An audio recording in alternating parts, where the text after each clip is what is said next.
Confesso que eu estou com muita saudade de estar todo mundo junto, reunido, mas o Senhor ele tem usado as redes sociais para nós estarmos falando da palavra de Deus, né? E nada melhor do que iniciarmos esses processos de lives falando da glória de Deus, né? Engrandecendo ao Senhor, né? Aquele que é digno de toda honra, de toda glória, e por Ele, por meio dele, são todas as coisas. Eu quero iniciar essa nossa conversa, né? Esse nosso live, lendo um pequeno trecho desse livro que fala sobre glorificar a Deus e alegrar nele para sempre. Que diz assim: ó, quão ardentemente eu concordo que Deus nos criou para a sua glória. Sim, Deus é a pessoa mais centrada em Deus do universo. Esta é a minha bandeira em tudo que prego e escrevo. A busca pelo prazer cristão foi justamente planejado para preservar esta realidade. A principal finalidade de Deus é glorificar a Deus. Isto está escrito por toda a Bíblia. Este é o propósito de tudo o que Deus faz. Deus criou o universo para magnificar a sua glória, da forma como um telescópio magnifica os astros. Tudo o que Ele faz em nossa salvação, Ele o faz com a intenção de magnificar a glória de sua graça. Então, eu não poderia concordar mais com quem diz: Deus nos criou e nos salvou para a sua glória. Esta é a nossa finalidade, glorificar a Deus. O universo glorifica a Deus, a criação glorifica a Deus, né? Então, tudo o que nós vamos fazer, seja para glorificar a Deus. Nós vamos iniciar louvando ao Senhor com um hino que fala sobre toda honra e toda glória ao Senhor, todo o domínio seja a Ele, né? Que Deus ele seja glorificado, Deus ele seja glorificado, né, no nosso andar, né? Que o meu viver revele a glória do Senhor.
nossos líderes, né, aqui. Não pôde estar aqui também, porque ele está trabalhando, mas já quero deixar aqui o nosso abraço para ele.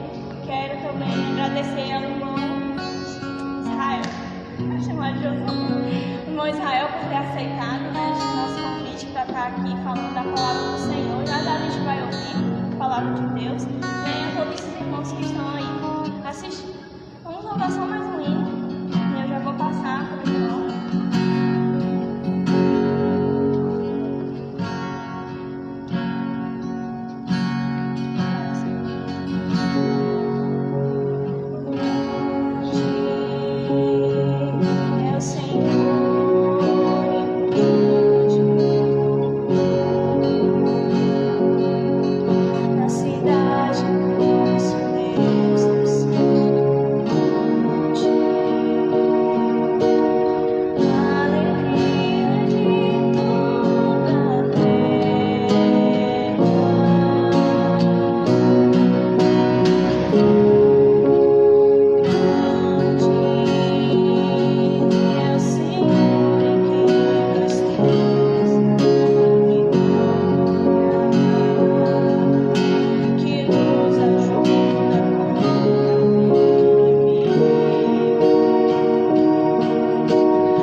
irmãos.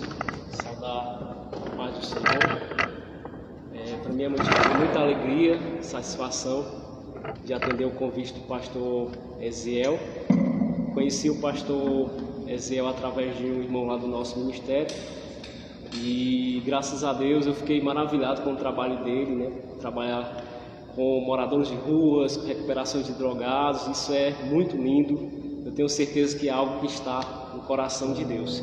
Estou feliz também por conhecer, né, esses jovens abençoados, né, que Deus possa abençoar cada um. Agradeço por confiarem, né, a mim esse momento, poder trazer a palavra de Deus, e é um privilégio. Irmãos, eu confesso que eu não gosto muito de pregar sobre tema, né? E aí, quando o pastor Eziel mandou o convite, eu pensei, não, eu vou de boas, vou pregar, já pensei na mensagem.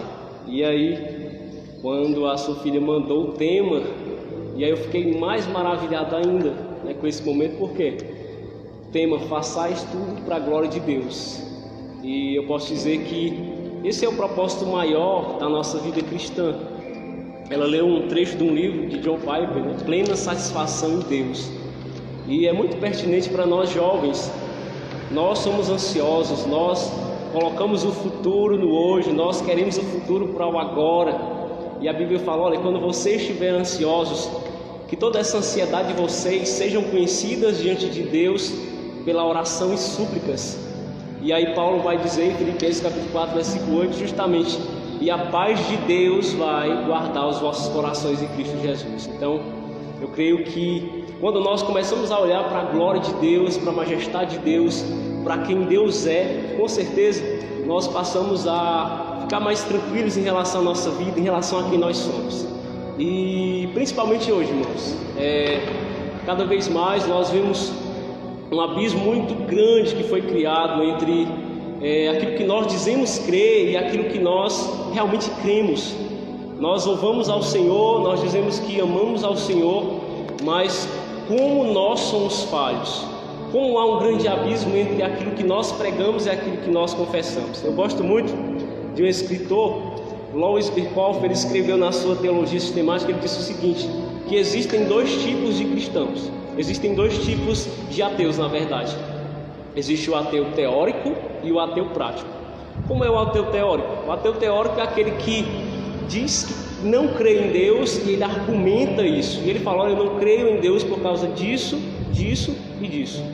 E ele vai falar que o ateu prático é aquele que crê em Deus, mas vive como se ele não existisse. Então, nós falamos que cremos em Deus, nós falamos que acreditamos em Deus, mas muitos de nós vivemos como se eles não existissem. Pasmem, existem muitas religiões no mundo. Eu vou falar a respeito de duas religiões que me chamam a atenção. Existe uma seita hindu chamada Hare Krishna, e eles se fundamentam em 8 princípios. E 2 dos princípios deles eu queria compartilhar. O primeiro princípio é que eles não fazem nada para satisfazer a eles mesmos. Ou seja, toda a glória da vida deles, todas as ações da vida deles tem que estar direcionada a Krishna, que é o nome do Deus deles.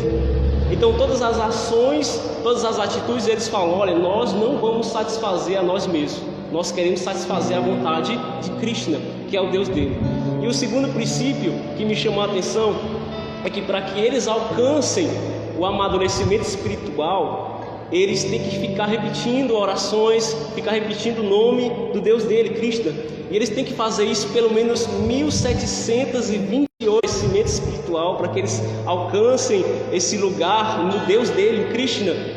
Eles têm que ficar recitando o nome, têm que ficar louvando esse nome pelo menos por dia 1728 vezes. Será se eles fazem isso? Será se eles cumprem isso? Será se isso é um peso para eles? Com certeza não, eles cumprem isso rigorosamente. Os muçulmanos, eles oram 5 horas, eles oram 5 vezes por dia. E não importa onde eles estejam, eles estão no trabalho, quando chega a hora dele orar, eles pegam ali um tapete, se ajoelham e começam a orar onde quer que eles estejam, porque eles acreditam naquilo que eles professam acreditar. Eu gosto muito da história de 2 irmãos, um era pastor e o outro era ator. E depois de muito desencontro, esse irmão ator foi para a cidade desse pastor. E o pastor convidou ele para jantar, e eles foram jantar, e o pastor falou: olha, eu quero que você vá na minha igreja, eu quero que você ouça o evangelho. E aquele irmão ator falou: tudo bem, eu vou, mas primeiro você vai ter que me ver atuar. E ali aquele pastor: tudo bem, eu vou. Quando chegou no horário do evento, esse pastor chegou, já tinha pessoas atendendo no local, pessoas ofereceram água, pessoas acompanharam ele até o assento.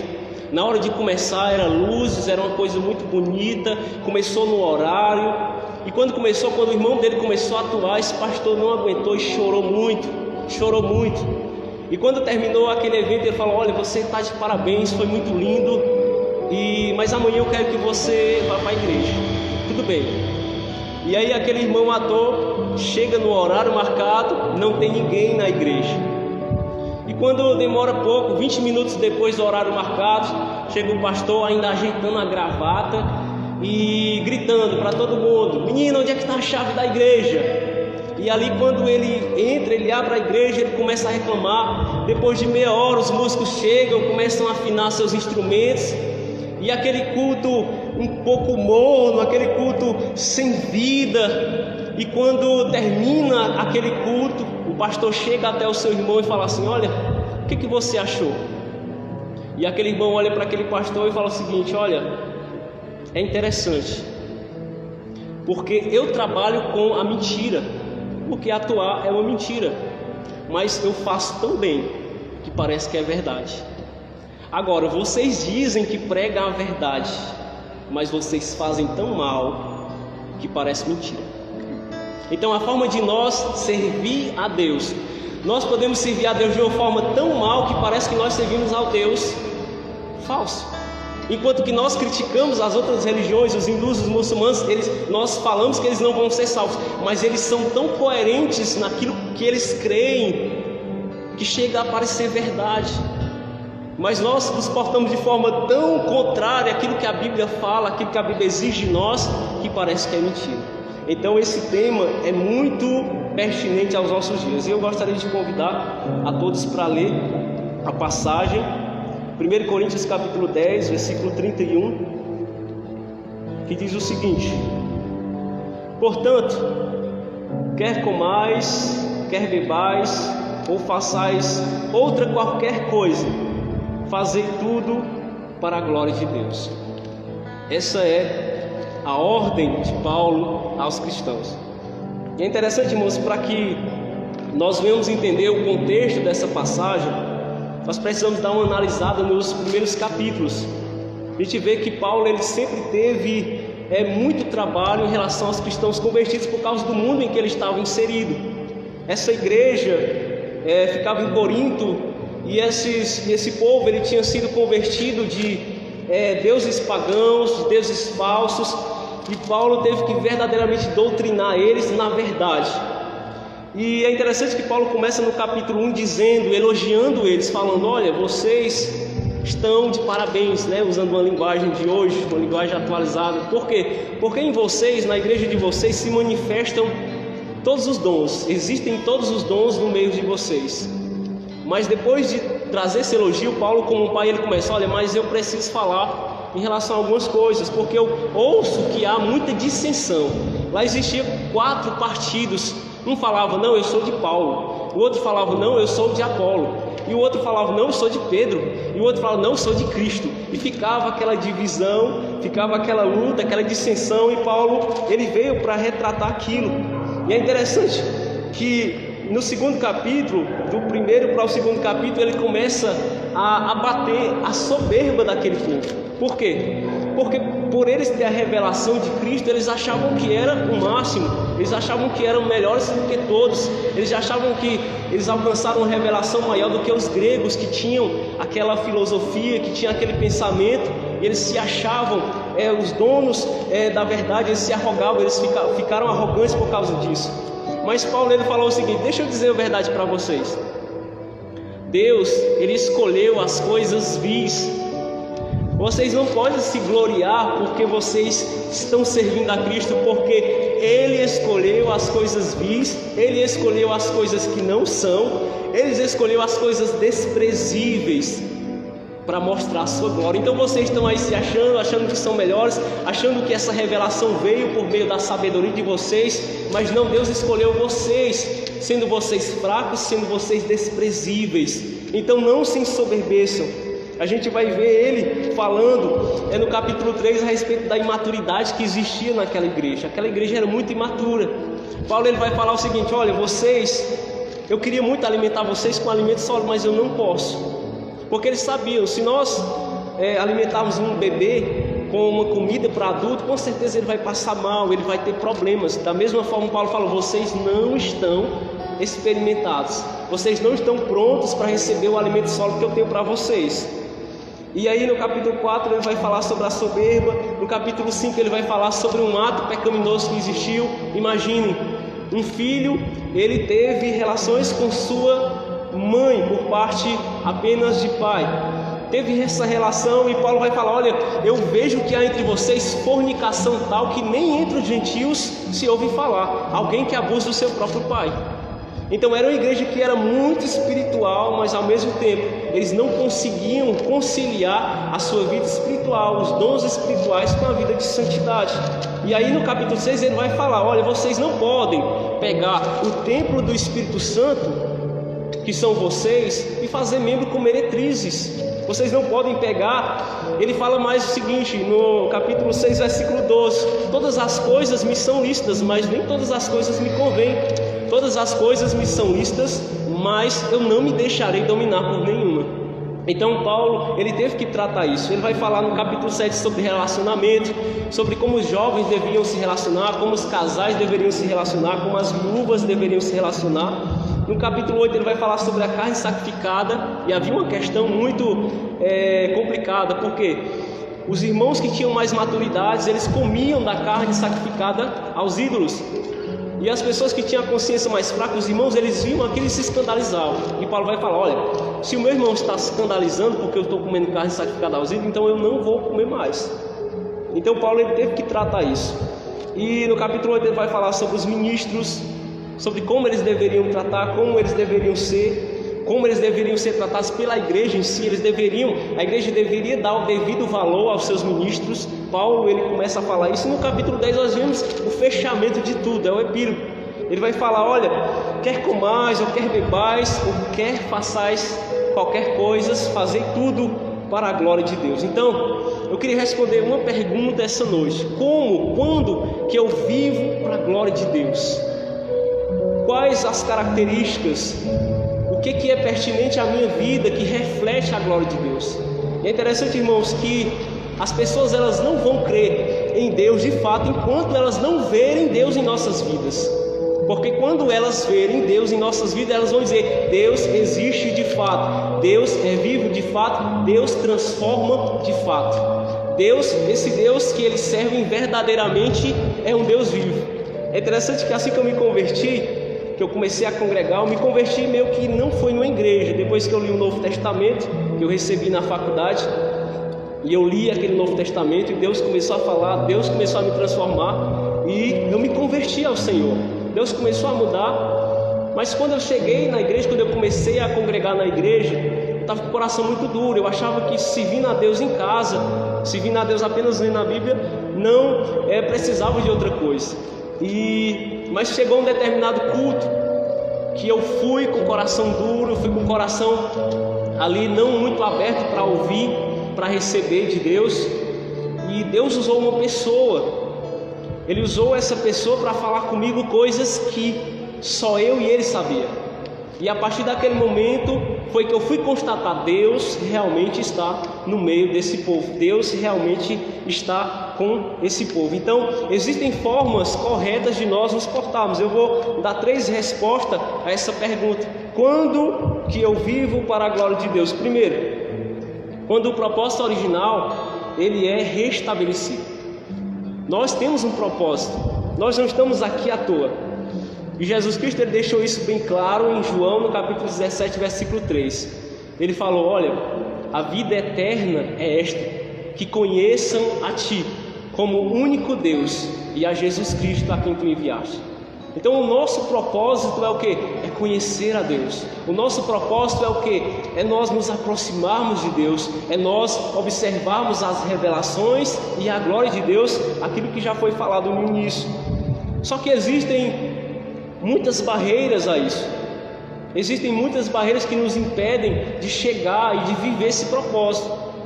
Será se nós estamos com essa busca, esse anseio de buscar e de conhecer mais a Deus? E nós entendemos que a partir do momento que nós aceitamos a Cristo e a gente começa naquele pique e a gente tem aquela revelação da glória de Deus, mas de alguma forma a gente deixa se levar pelo sono espiritual. A gente lê a palavra, a gente conhece a palavra, mas a gente não se sente movimentado, movido por aquilo que está escrito, por aquilo que Deus pode fazer por meio das nossas vidas. Então existe um sono espiritual e existem também os embaraços. Eu gosto de citar sempre o versículo 2 do capítulo 12 de Hebreus, que ele fala: deixem todo o embaraço e todo o pecado que tão de perto vos rodeia. Então, além de nós sermos salvos, existem embaraços na nossa vida, existem coisas ao nosso redor que vão tentar inibir que nós venhamos escutar Deus falando, que nós vamos escutar a voz de Deus. É como se existissem vozes que fossem superiores à voz e o chamado de Deus, e nós não conseguimos ouvir e enxergar aquilo que Deus tem para nós. Então existem essas barreiras, o sono espiritual. Outra barreira é a morte espiritual. Quando nós não estamos frutificando, quando nós não estamos sendo frutíferos para o reino de Deus. Quando, se Deus for prestar conta conosco, nós não vamos ter nenhuma alma, nós não vamos ter uma vida de oração, nós não vamos ter a palavra de Deus nos nossos corações, ou seja, nós estamos simplesmente mortos na mesma condição que Deus nos chamou. Paulo, ele fala em Efésios capítulo 2, versículo 1, ele diz o seguinte: e vos vivificou, estando vocês mortos em ofensas e pecados. Então, quando Cristo nos esclareceu, quando a vida de Cristo chegou até nós, houve uma iluminação, houve uma vida espiritual em nós, mas de alguma forma nós deixamos os embaraços, deixamos o pecado nos matar novamente. Existem também algo que nos impede de viver esse propósito, ou de restabelecer o propósito original, que é o pouco relacionamento com Deus. Eu quero dizer para vocês que a santidade, ela é a porta de entrada para as bênçãos de Deus. Primeiro, Deus, ele tem que tratar a raiz, ele tem que tratar o mal, o pecado em nós. E geralmente isso acontece por meio da oração. Pessoas que oram são pessoas santas. Pessoas que oram são pessoas que têm vida de santidade. Por quê, irmãos? Eu gosto de falar que cada vez que você vai ao lugar de oração, ao lugar secreto, é como se você estivesse dando um mergulho no Rio Jordão e uma parte da lepra que existe em você fica nas águas. Assim como Naamã encontrou cura depois de dar 7 mergulhos, nós vamos encontrar a santidade quando nós mergulharmos no lugar secreto, quando nós mergulharmos na vida de oração. É nós buscarmos esse relacionamento. Eu gosto muito de fazer essa analogia do tabernáculo de Moisés. O tabernáculo de Moisés, ele era dividido em 3 compartimentos. Existia um átrio, existia um lugar santo e o lugar santo dos santos. Cada lugar tinha os seus utensílios. Eu gosto de falar que o átrio, ele é quando nós aceitamos a Deus. Quando nós aceitamos a Cristo, quando nós aceitamos o chamado, nós adentramos no átrio. E nesse átrio há o quê? Há um altar de sacrifício e uma pia de bronze. É por isso que Paulo, ele vai falar em Romanos 12, capítulo 1 e 2, ele diz: rogo-vos, pois, irmãos, pela compaixão de Deus, que apresenteis os vossos corpos em sacrifício vivo, santo e agradável a Deus.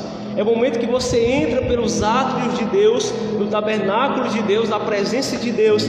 É aquele momento que você aceita o convite de Jesus.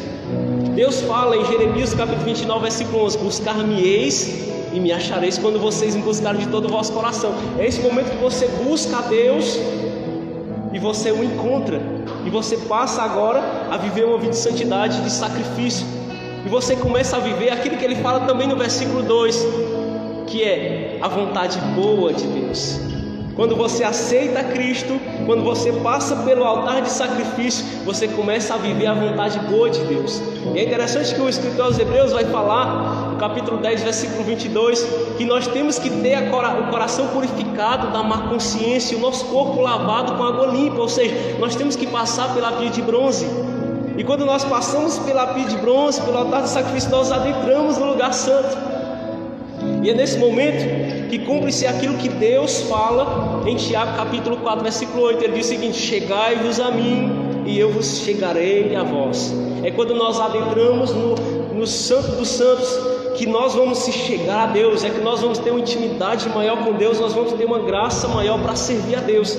No Santo dos Santos existe o que? Existe um candelabro, existe uma mesa com os pães para ficar, os pães da proposição, e existe um incensário. Isso tudo é uma simbologia muito grande para o nosso serviço a Deus. Por exemplo, o candelabro, ele simboliza a iluminação espiritual. Ele era todo feito de ouro, era uma lâmpada que alumiava aquele lugar, que trazia luz para aquele lugar. Então, o candelabro, ele simboliza o Espírito Santo, ou seja, a iluminação do Espírito Santo sobre as nossas vidas.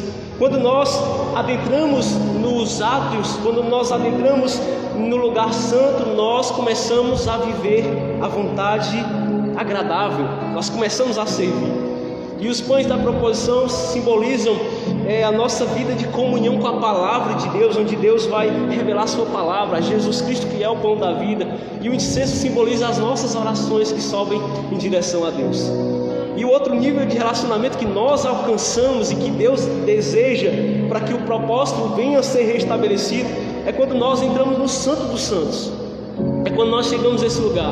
Quando nós chegamos a esse lugar, é onde Deus vai ouvir a nossa voz com a maior perfeição.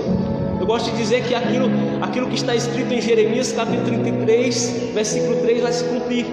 Clama a mim e eu vou te responder coisas grandes e firmes que você não sabe. Deus tem muitas coisas para nos revelar, mas se nós não passarmos esses níveis de relacionamento, nós não vamos conseguir chegar no Santo dos Santos. E é nesse lugar, irmãos, que nós vamos viver a vontade perfeita de Deus. É onde nós vamos viver inteiramente para o Senhor, é onde irá haver a transferência da glória de Deus. Quando Moisés entrou neste lugar, no Santo dos Santos, na presença de Deus, a Bíblia fala que o seu rosto começou a brilhar, e era um brilho tão intenso que os filhos de Israel não conseguiam fitar os olhos nele. Existe um lugar, irmãos, que nós devemos atingir, onde a glória de Deus vai nos invadir, onde a glória de Deus ela vai ser transferida a nós, ela vai ser resplandecida em nossas vidas. Vai acontecer aquilo que Paulo falou em 2 Coríntios capítulo 3, versículo 18. Vocês vão ser transformados de glória em glória, como na mesma imagem de Jesus Cristo. Louvado seja o nome do Senhor. Então, existem esses níveis de relacionamento para que nós venhamos viver para a glória de Deus, para que o propósito original venha a ser restabelecido. Quando que eu vivo para a glória de Deus? Segundo, quando os meus interesses são anulados e eu passo a viver pelos interesses do reino. O que você tem renunciado, jovem? O que você tem renunciado para viver para Deus? Quais são as marcas que o cristianismo tem deixado na sua vida? Nós temos sonhos, nós temos planos, nós temos objetivos para nossas vidas, mas o quanto desses planos estão realmente alinhados com a vontade de Deus para nossas vidas? É interessante que quando nós começamos a viver para a glória de Deus, nós vamos se desvencilhar dos nossos interesses, nós vamos se desvencilhar da nossa vontade para viver a vontade de Deus. Isso é muito glorioso.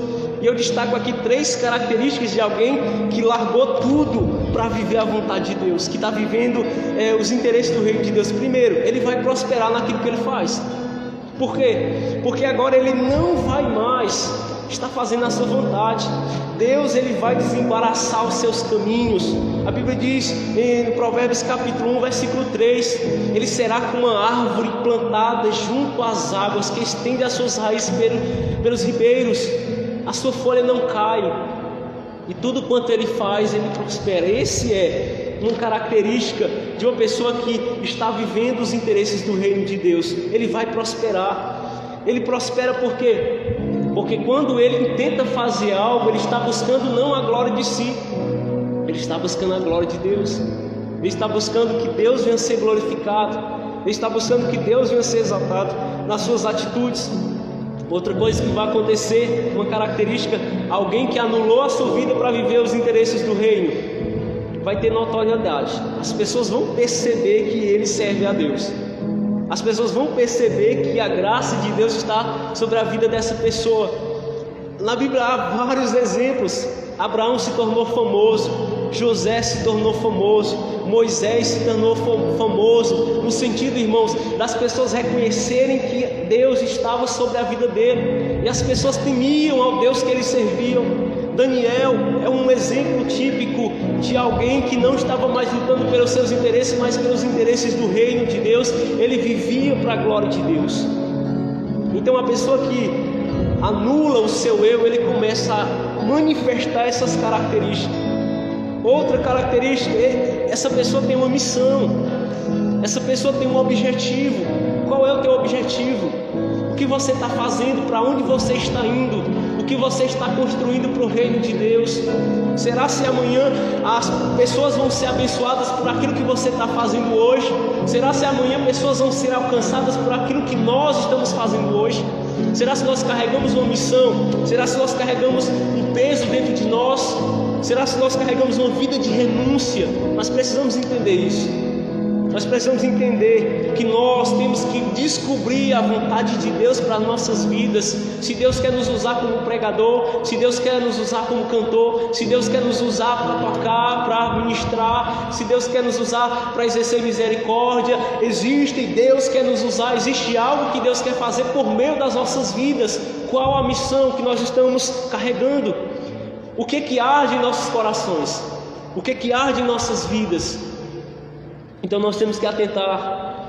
A pessoa que anulou o seu eu, ela manifesta essas características. Essa pessoa vai viver para Deus. E talvez a característica mais evidente, irmãos, vai ser a sua vida disciplinada. Vai ser a sua vida pautada para as coisas de Deus. Existe a história de um filósofo chamado Heráclito de Éfeso. A história diz que ele seria o herdeiro principal de uma cidade-estado, para reinar sobre essa cidade-estado. E ele era filósofo. Então, quando chegou a hora de consagrar ele como rei, ele renunciou e entregou ao seu irmão. E todos aplaudiram aquele ato dele não querer glória para si. Mas ele falou algo, ele falou: olha, eu não posso me ocupar com coisas efêmeras, enquanto existe algo mais glorioso a me ocupar, e eu não quero perder um minuto do meu precioso tempo, que eu quero gastar em buscar a sabedoria. Então ele não queria se ocupar em reinar sobre uma cidade, mas ele queria se ocupar em filosofar, em aprender. Quantos de nós temos renunciado coisas grandiosas que nós poderíamos conquistar para nós vivermos o propósito de Deus? Muitas das vezes para sofrer, muitas das vezes para fazer algo escondido, algo não visto, algo que não tem evidência. Então Deus, ele quer nos fazer entender que nós só vamos realmente glorificar Ele quando nossos interesses forem anulados. Nós só vamos glorificar realmente a Ele quando nós manifestarmos essas características, quando nós colocarmos. Eu me entristeço muito, meus irmãos, de ver hoje. Eu agradeço a Deus por ter jovens ainda que buscam a Deus, que se consagram a Deus. Mas eu fico triste de ver quantos jovens eles gastam do seu precioso tempo. Aquilo que nós temos de mais precioso, irmãos, é o nosso tempo. Não é dinheiro, não é riqueza, é o nosso tempo. E nós passamos horas em conversas paralelas na internet, nas redes sociais, dormindo até tarde. Nós não conseguimos remir o nosso tempo porque não há algo que nos movimenta. Nós acordamos sem saber para aquilo que nós vamos viver no dia. Isso é complicado. Quando eu sei que eu tenho uma missão, não, eu quero mais de Deus hoje, eu estou ansioso. Eu gosto, todas as vezes que eu vou dormir, eu sinto isso, que eu fico feliz que vai ter outro dia para que eu possa continuar a minha busca por Deus e aplicar as minhas horas, as minhas preciosas horas na busca de Deus, na busca por Deus. Mas eu fico triste que enquanto uns estão buscando diligentemente isso, disciplinadamente, outros estão desprezando esse tesouro, esse tempo. Às vezes eu chego, nossa, eu não acredito, eu já tenho que dormir. Enquanto que eu queria ficar mais lendo a palavra, eu queria ficar mais orando, eu queria ficar mais estudando, mas eu não posso, porque já tem as atividades do outro dia. Mas enquanto nós não percebemos, enquanto Deus não criar em nós essa sensação, esse entendimento de que nós estamos vivendo para a glória dele, Paulo ele falou, olha, vocês têm que remir o tempo, porque os dias são maus. Eu gosto muito da oração de Moisés, no Salmo 90, versículo 12, ele fala, Senhor, ensina-nos a contar os nossos dias, de modo a alcançar um coração sábio. Nós temos que desejar anular o nosso eu, anular nossas vontades. Isso tem a ver com a nossa preguiça de buscar, de ler, de estudar. Nós temos que anular isso, nós temos que lutar contra isso. Nós temos que realmente desejar todos os dias buscar mais e manifestar essa glória. As pessoas vão perceber. Quando você vai falar, as pessoas vão notar, essa pessoa esteve com Deus. É interessante em Atos capítulo 12, que quando o Pentecoste vem sobre os discípulos e que eles começam a pregar ousadamente, eles começam a realizar milagres, e aí os fariseus eles ficam atordoados, eles ficam sem saber o que estava acontecendo. É interessante que o versículo, se eu não me engano, o versículo 18 vai falar, e souberam que eles estiveram com Jesus. O que fez com que eles acreditassem, o que eles observassem tudo aquilo que estava acontecendo, é porque eles perceberam que aqueles discípulos estiveram com Jesus. Então, quando nós estivermos com Jesus, no nosso lugar secreto, na nossa vida devocional, as pessoas vão perceber. Existe outra coisa que nós erramos, nós como jovens, são as nossas conversas. A Bíblia diz, olha, a vossa conversa seja temperada com sal. O que isso quer dizer? Quer dizer que tem que ter a palavra de Deus. Nós temos que falar algo que edifique. E às vezes até as nossas postagens, que é um meio de comunicação, elas revelam o nosso coração, elas revelam aquilo que está dentro de nós.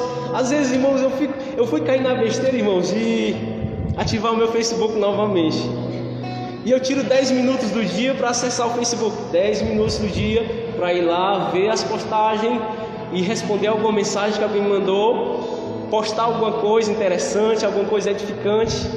E esses 10 minutos eu fico vendo e eu fico, meu Deus, quanto que essas pessoas estão longe de realmente glorificar a Deus nas suas conversas, porque a forma que você posta, a forma que você expressa aquilo que está na rede social é uma forma de comunicação. Você está conversando, você está transmitindo algo que está revelando quem você é. Então as nossas conversas muitas vezes não revelam sal, revelam pimenta. Ou seja, são conversas picantes, são conversas eróticas, são conversas que atiçam aquilo que nós sabemos que não pode. Ou seja, nós temos que fugir dos desejos, mas existem muitos jovens que em vez de colocar sal na conversa, colocam pimenta. Será se Deus é glorificado nisso?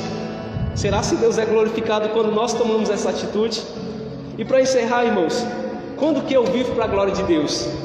Quando eu sou aquilo que a Bíblia diz que eu sou. É quando eu vivo aquilo que Deus quer que eu viva. É quando Deus, Ele tem a prioridade na minha vida e eu vou buscar viver. Eu gosto muito quando Jesus, no capítulo 4 de Lucas, ele chega na sinagoga e ele pega o rolo ali, o rolo do livro de Isaías, e ele abre lá no capítulo 61. É claro que eu estou fazendo aqui um anacronismo, não existia isso, né, o capítulo em si, mas ele fala, hoje se cumpriu essa escritura diante de vocês. Jesus fala, o Espírito do Senhor me ungiu para pregoar a liberdade aos cativos, a trazer liberdade aos oprimidos, a curar os enfermos e a anunciar o ano aceitável do Senhor. Jesus sabia quem ele era diante de Deus e ele manifestava isso. Ele não tinha crise de identidade. Ele ouviu, esse é o meu filho amado em que me comprazo. E quantos de nós não sabemos qual é a nossa identidade? Nós não sabemos. Mas quando nós nos aproximamos de Jesus, nós vamos descobrir quem nós somos, qual a nossa identidade, qual o nosso propósito.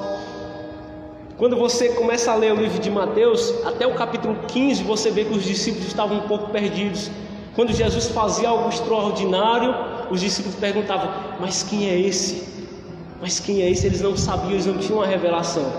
Mas quando chega no capítulo 16, Jesus chega para os seus discípulos e diz o seguinte: olha, quem vocês dizem que eu sou? O que a multidão pensa de mim? Ele fala: olha, a multidão diz que tu é Elias, que tu é Jeremias, ou que tu é qualquer um dos profetas. E Jesus olha para os discípulos e fala: mas vocês, quem dizem que eu sou? E aí Pedro fala: tu és o Cristo, Filho de Deus vivo. Pedro descobriu quem Jesus era. Nós temos que descobrir quem Jesus é. Nós temos que descobrir quem Deus é. Por quê? Porque quando nós descobrimos quem Deus é, nós vamos descobrir quem nós somos. Porque quando Pedro respondeu, olha a resposta de Jesus: bem-aventurado és tu, Pedro. E a ti te digo, tu és Pedro, e eu vou te dar as chaves do reino. Tudo que tu ligares na terra será ligado no céu. Tudo aquilo que tu desligares na terra será desligado no céu. Então Pedro descobriu a sua identidade, quem ele era em Cristo, quando ele descobriu quem Cristo era. Louvado seja o nome do Senhor. E é interessante que as pessoas que descobriram quem elas são em Cristo, elas vão ajudar os outros a descobrirem quem eles são, quem os outros são. Pedro, quando descobriu a sua identidade: eu tenho autoridade, Deus me passou autoridade, eu sou um discípulo, eu sou um filho de Deus. E aí ele vai escrever na sua epístola, capítulo 2, versículo 9 da sua primeira epístola, ele vai dizer: vocês são a geração eleita, a nação santa, o povo adquirido, para que anuncieis as virtudes daqueles que vos chamou das trevas para a sua maravilhosa luz. Pedro descobriu quem ele era e ele falou quem nós somos. Agora, essa identidade, ela tem que cair em nossas vidas. Nós temos que viver como realmente a Bíblia diz que nós somos. Nós somos a geração eleita, nós somos a nação santa. Paulo ele vai falar também em 2 Coríntios capítulo 5 que nós somos embaixadores de Cristo. Nós somos os representantes de Cristo aqui na terra. Louvado seja o nome do Senhor.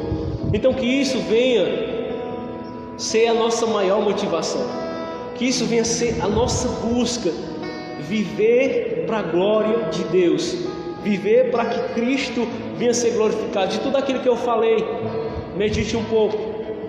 Será se isso é algo patente na sua vida ou você está distante? A porta para que nós venhamos chegar nesse lugar é a humildade. Pedro ele falou: humilhai-vos debaixo da potente mão de Deus. Humilhai-vos. É quando nós reconhecemos.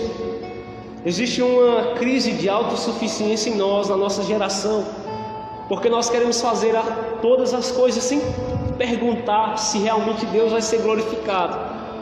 Quantos jovens entram em relacionamentos e perguntam se aquele relacionamento vai ser de Deus ou não, se vai glorificar a Deus ou não, e se frustram e se decepcionam e têm os seus sentimentos feridos e muitas vezes colocam culpa em Deus. E Deus queria simplesmente que esse jovem, essa jovem se ajoelhasse e perguntasse: Senhor, eu estou conhecendo essa pessoa, será se ela está no teu propósito? Será se ela está na tua vontade? Será se ela está na tua presença? Será se vai trazer algo para a minha vida, para a edificação, para o reino de Deus? Nós temos que viver isso, irmãos. Deus quer nos guiar. Deus ele quer nos dar uma vida abundante. Deus quer nos dar uma vida vitoriosa sobre a carne, o diabo, o mundo.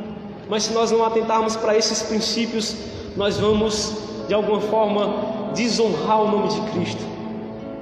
Eu gosto muito de uma frase de Billy Graham. Ele fala o seguinte: que de 100 cristãos, de 100 pessoas, uma lerá a Bíblia, né? E de 100 cristãos, acabei esquecendo aqui a frase, mas era mais ou menos o seguinte: Billy Graham queria falar que as pessoas que estão de fora, eles não vão ler a Bíblia. De 100 pessoas, uma vai ler a Bíblia.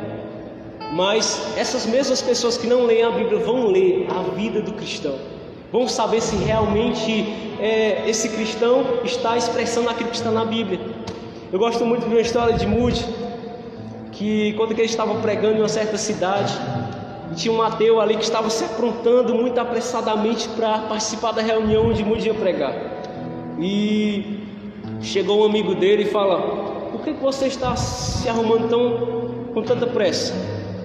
E aquele ateu fala: não, é porque eu vou para a reunião de Moody. Moody era um grande pregador do século XX, um grande ganhador de almas.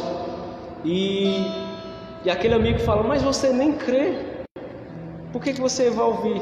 Aí aquele ateu fala o seguinte: mas eu não creio, mas Moody crê. Ou seja, a forma que Moody expressava o cristianismo fazia com que até um ateu se interessasse por ouvir a mensagem do Evangelho. Então, uma vida que glorifica a Deus, para encerrar, é uma vida que vai colocar a Deus como prioridade, que vai trazer, estabelecer os princípios, amar a Deus sobre todas as coisas, vai colocar a Deus como prioridade. E eu queria finalizar com uma frase que diz: o desejo de vivermos para a glória de Deus é proporcional ao amor que sentimos por Ele. O desejo de viver para a glória de Deus é proporcional ao amor que nós sentimos por Ele. Então, eu consigo reconhecer quem de fato ama pelas evidências de sua vida. Eu consigo analisar se um jovem, se um homem, uma mulher realmente ama a Deus pela sua vida, pela sua dedicação, pelo seu desejo de viver para a glória de Deus. E aqui eu já quero agradecer, que Deus possa abençoar a vida de vocês, que Deus possa trazer, colocar esses princípios na vida de vocês, nas nossas vidas, para que Deus venha ser honrado, para que Deus venha ser louvado, para que onde quer que nós venhamos chegar, Deus possa ser louvado, para que as pessoas reconheçam que Deus está em nossas vidas, para que as pessoas possam dizer: olha, o Deus desse jovem, o Deus desse homem, o Deus dessa mulher realmente é vivo. Amém? Que Deus possa abençoar a vida de vocês. Eu quero fazer uma oração, depois vocês vão louvar novamente, né? Amém, vamos orar. Pai, a tua palavra foi ministrada e nós acreditamos, Pai, firmemente. Então nos ajuda, Pai, a viver para a tua glória, Pai. Ó Deus, nós queremos no nosso comer, no nosso vestir, no nosso dormir, no nosso acordar, glorificar o teu santo nome.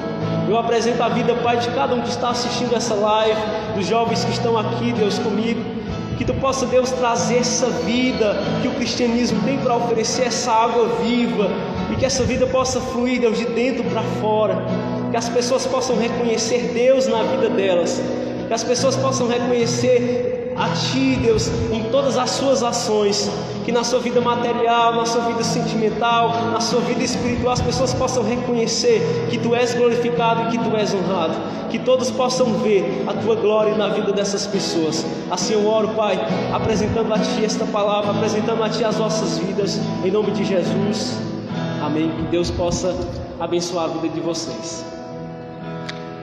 Só complementando, né, que quando foi para escolher esse tema, acho que foi semana passada, eu estava conversando com uma jovem daqui da igreja, a gente estava falando justamente sobre isso, porque as pessoas ficam falando: estou com toda saudade da igreja, quero voltar para a igreja, e eu fico perguntando assim, qual é o propósito dessas pessoas estarem com saudade da igreja? Porque às vezes a igreja se tornou um costume de adorar a Deus, as pessoas não têm aquele costume de ir em casa, né, adorar a Deus, aí quando não tem a igreja, e agora, onde eu vou adorar a Deus?